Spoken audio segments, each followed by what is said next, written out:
Hello everyone and welcome back to MixBuzz TV mixing and mastering tutorials on YouTube. I'm your host David. Long time no see, I know.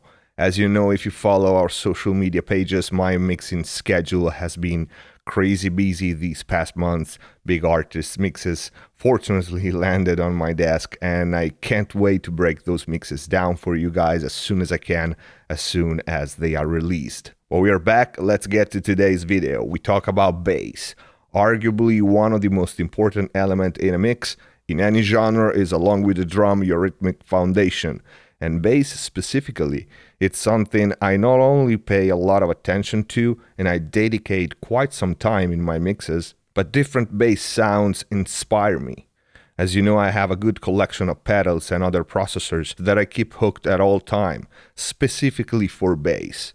Also for vocals, but yeah. Today we're going to look at both electronic, synth bass, and rock bass, so the real instrument. Specifically, I want to share a technique that pretty much always works for me, and you will find that my method is somehow in opposition to what you often see doing with bass, and that is to MULT the bass instead of splitting it. By splitting, I mean splitting it in different frequency ranges to treat them differently, with either a splitter or a multiband compressor, which is a viable solution, and I do that as well often. But I prefer multing, either copying the track or sending it to multiple auxes, and make pretty different sounds for each and every one of them. And I'm not only talking about different amps, but three specific sounds that can be compared to what I usually do by splitting, but I found that my method gives me more and better control over the bass sound. And you will see when I say bass track, I mean it could be one track or multiple that I sum together before multing. So it could be one or two for EDM electronic bass, and for rock it can be anything from one single DI track to 3-4 mics on a cab. But the main reason I prefer multing the bass instead of splitting is because I find with multing and layering different sounds, the dynamic of the bass tend to even out itself without the need of too much level riding or compression, because louder and quieter notes are not going to be the same in different sounds. So overall the dynamic naturally evens out, as opposed to splitting one signal, the same track, in different bands. In that way, the amplitude variation between softer and louder notes are still going to be pretty much the same. It sounds kind of convoluted, but when you'll see the specific examples in a sec, it'll hopefully make more sense. And as usual, just try it yourself and see if it improves your work or not. If it doesn't, don't do it. So let's say we have our main bass sound, our middle of the road sound. Sounds good, or decent at least, and it has content in pretty much all the spectrum we need, some lows, mids, and highs. What I usually do is to MULT this track, so send it to at least two auxes. For both EDM, electronic music, and rock, I usually try first to add a lower octave. That's our first MULT. Artificially generated. I prefer to use real pedals for this. My MXR Submachine, but it can be a plugin. It would be just a pitch plugin. The second MULT is going to be, depending on the song and the genre, either a stereoized version of the main track, that's what I often use for EDM and electronic, or a distorted mono one for rock, or both. And please keep in mind, you don't have to do all this to mix a good bass sound. I'm just giving you the tools. Don't assume this is what I do or all this work is what you have to do every time you mix a bass track.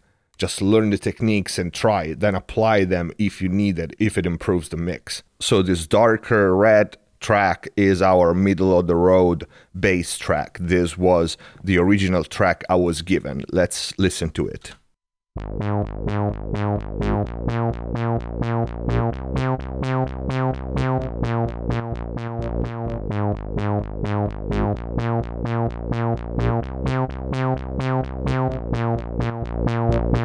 And what I did, I copied this track. You can also send it to an aux.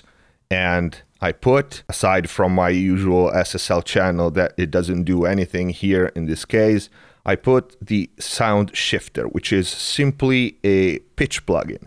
And I put 12 semitones down, so an octave down. Let's hear that.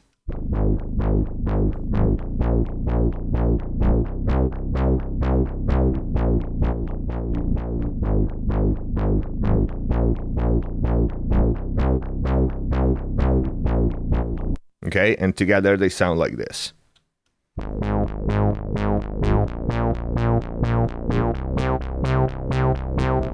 Without the lower octave.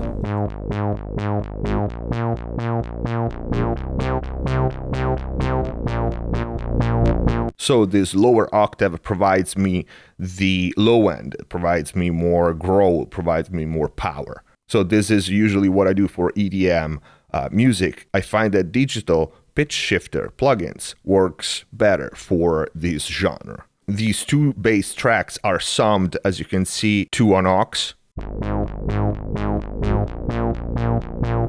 And they go to my mix bus. The second MULT would be the stereoized version of our original bass track. So the original bass track not only goes to the sum along with the lower octave, with the artificially generated lower octave, but it also goes to this aux called bass stereo, this bluish aux track here. And here I have an EQ just with a low cut filter at 130, and that is because in the stereo sound I don't need the low end, I don't need all the sub, all the low end. I cut in this case at 130, but the corner frequency is something you have to assess every time. And I have a simple chorus plugin, stock Pro Tools. You can see the settings, and let's hear the original track with the stereo track. And let's listen to the original bass track with the stereoized track.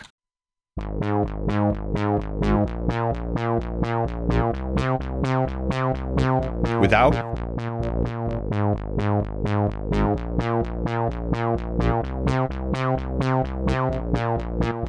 Let's see if I can solo it. Yeah, it's pre-fader, so only the stereoized track sounds like this.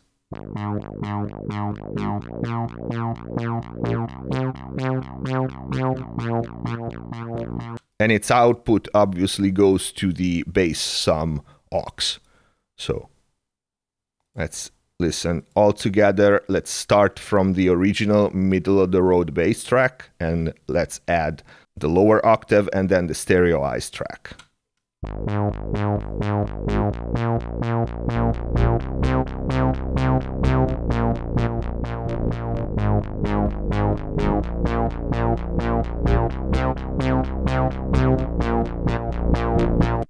Okay, so we have a much fuller sound. The dynamics in this case are not a problem, were not a problem to begin with because we have a synth bass.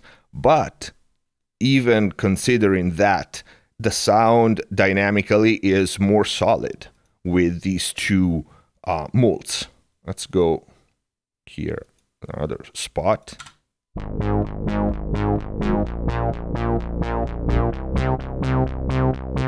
Was the original bass.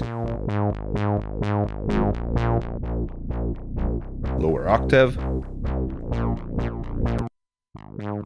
Stereo track. All together.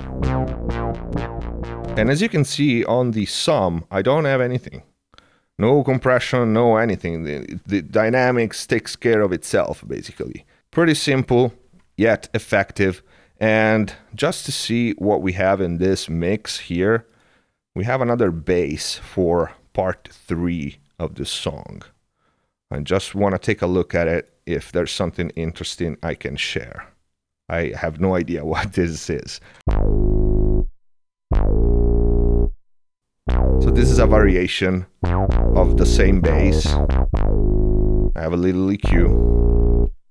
And somehow a version of what we've done with the main bass track. In this case, I didn't MULT, I just added this artificially generated sub-frequency, sub-synthesizer low air from Waves, as you can see. Let's hear it, and a little bit of EQ.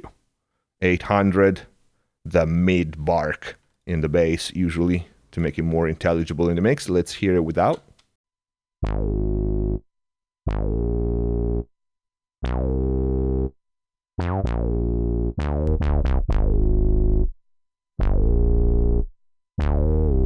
Just a little fuller and more subby.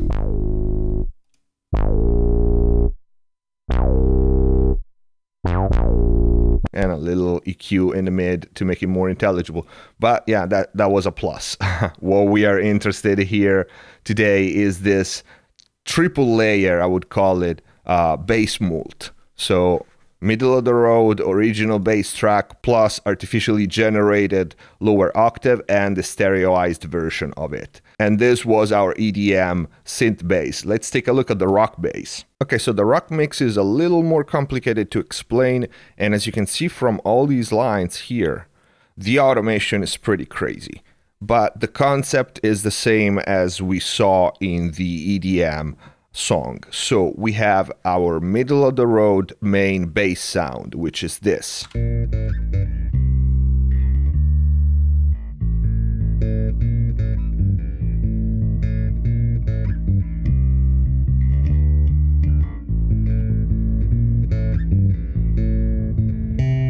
Okay, so then we have this purple track here, which, as you can see from the name, it said Submachine. This is my MXR pedal, the Submachine pedal that I printed, and I only use the lower octave part of the pedal. If you're familiar with the pedal, you know what I mean.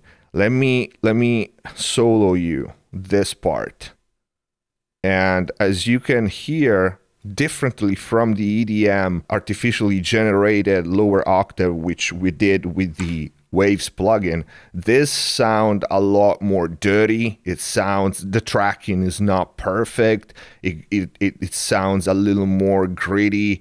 It's just better suited for rock. And that's why I use pedals instead of pitch plugins usually in rock. Let's solo this track.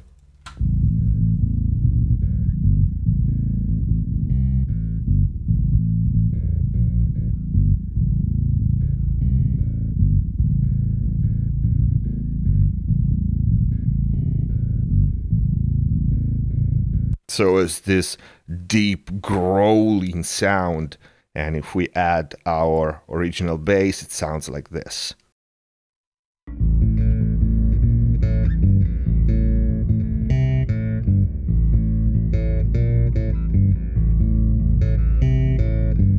Without.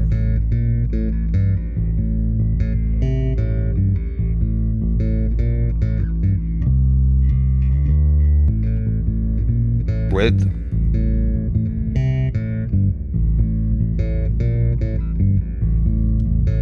So in this case, it's pretty obvious what I was talking about at the beginning of the video. The dynamic of the bass, this is a real bass, it's a real instrument, so it has a little more wolf notes. Some notes are quieter, some notes are louder, and not by much, because it's well played, it was a good bass sound to begin with, but still dynamically does move a little more than a synth bass. With this Submachine track, with this lower octave, analog lower octave, you can hear the dynamics, the notes, especially the very low notes, they kind of even out themselves without.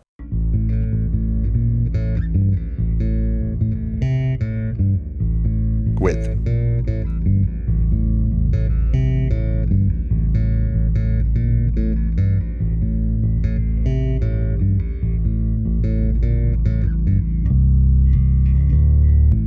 Especially this last bit here. You hear the low end is so much more solid with this, and no compression. This is really, really eye-opening without the lower octave.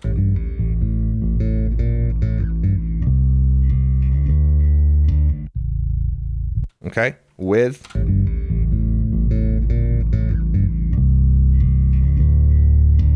This bit here is pretty crazy. With. Without.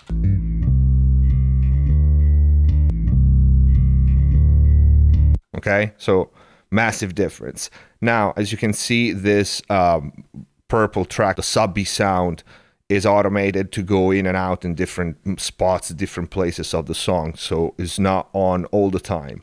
And it goes out here in the chorus when our second MULT. In this case, it's not a stereoized version of the bass, but is a printed track of the original bass with a bunch of distortion pedal. So let's hear that. Let me try to solo it.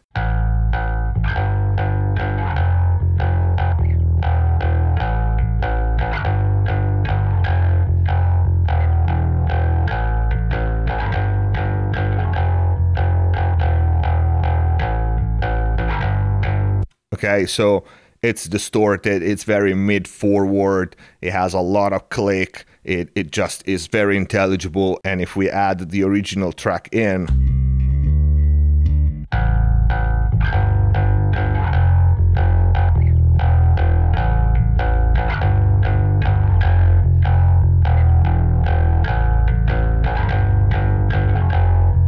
and again, the dynamics takes care pretty much of itself with these two tracks combined, because wolf notes, quieter notes, and louder notes are not the same. You can even see it from the wave track. This is a lot more even, so they feel each other holes. And when we add our lower octave submachine track, we have a big fat bass sound.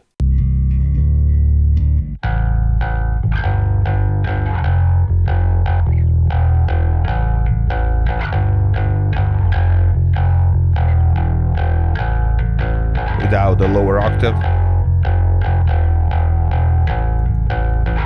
with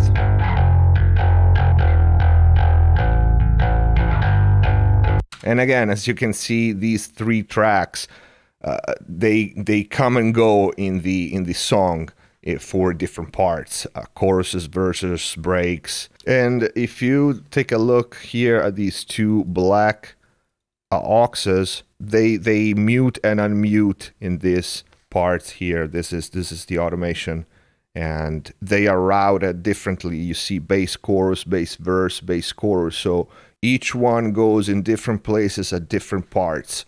And if you look at the mute and unmute here, you can see it.